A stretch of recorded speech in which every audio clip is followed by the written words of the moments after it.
Yun, what's up? Sasawsaw lang tayo sa topic ngayon, mainit na topic 'to ngayon. About ito sa lantarang pagpepresyo ng mga newbie tattoo artist or sa mga taong gusto lang sumurvive pagdating sa industriya. Disclaimer lang, di ako galit, hindi ako asar sa inyo. Gusto ko lang idein yung gustong mangyari at gustong sabihin ng mga kuya natin sa industriya. Kaya tara, let's go. Una sa lahat, shoutout diyan sa mga natin, makukulit nating kapwa tattoo artist.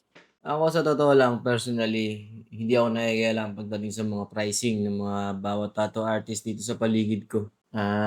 Mas pinipili ko kasi maging peaceful yung buhay ko bilang isang tattoo artist. Hindi ako nakikipag-away sa kapwa ko tattoo artist. Nakikipag-away lang ako pag ako sumasalang sa event. Yan, nakikipag-away ako gamit ang piyesa. Pero dito kasi, ang pinupunto ng mga kuya natin, bilang isang baguhan, bilang isang aspiring, huwag kang maging anay, 'di ba? Huwag kang maging anay doon sa industriya na matagal nang binuo. Matagal na nilagyan ng pundasyon ng mga kuya natin sa industriya. Kasi ang sakit sa mata tignan. Makakita ka ng half sleeve, 2,500, 3,000, 'di ba? Parang sinusurvive nyo na lang yung pangkain sa araw-araw nun eh. Pero ulitin ko, hindi ako galit. Gaya nga ng sabi ko, hindi ako nakikialam sa pricing ng mga tao or tattoo artist sa paligid ko. Kasi unang-una, hindi naman sarili ko yung sinisira ko eh. Kung hindi ninyo nakikita yung epekto niyan in the long run, ito papaliwanag ko sa inyo. Yung mga kliyente nyo na yan, kapag hindi nyo na nasustain yung price na hinihingi nila, kusang aalis yan. So to make it short, may kliyente ka ngayon, bukas wala na. Di ba?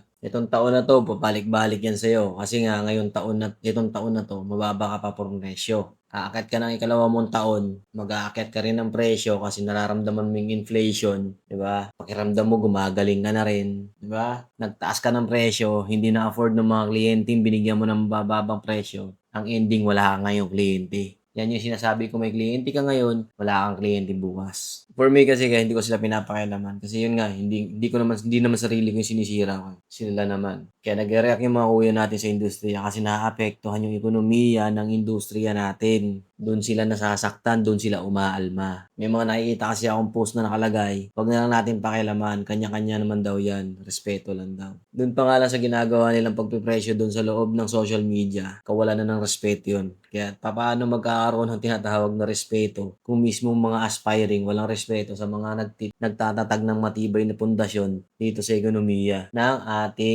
ating industriya. Kung gusto mong respeto mo muna sarili mo. Kasi pag hindi mo natutong respeto yung sarili mo, wala ni kahit sino ang gagawa sa'yo nun. Bigyan kita ng tip kung isa ka sa mga aspiring na ganun ang ginagawang diskarte ngayon. Practice more, research, mag-aral mabuti kung ano yung industriyang pinasok mo or kung ano yung trabahong ipinasok mo. Nang sa gayon, yung presyo na karapat dapat sa'yo, kaya mong isingil dun sa mga kliyente mo. Irespeto mo yung trabaho mo. Kasi pag hindi mo nirespeto yung trabaho mo, gaya ng sabi ko kanina, walang gagawa niyan sa'yo. So yun lang yung honest opinion ko pagdating dyan. Nakakabastos naman din kasi talaga kung maglalagay ka ng presyo diyan sa social media, 'di ba? Masyadong bulgar, mga brad. So yun lang. Ingat kayo palagi. God bless. Bye-bye.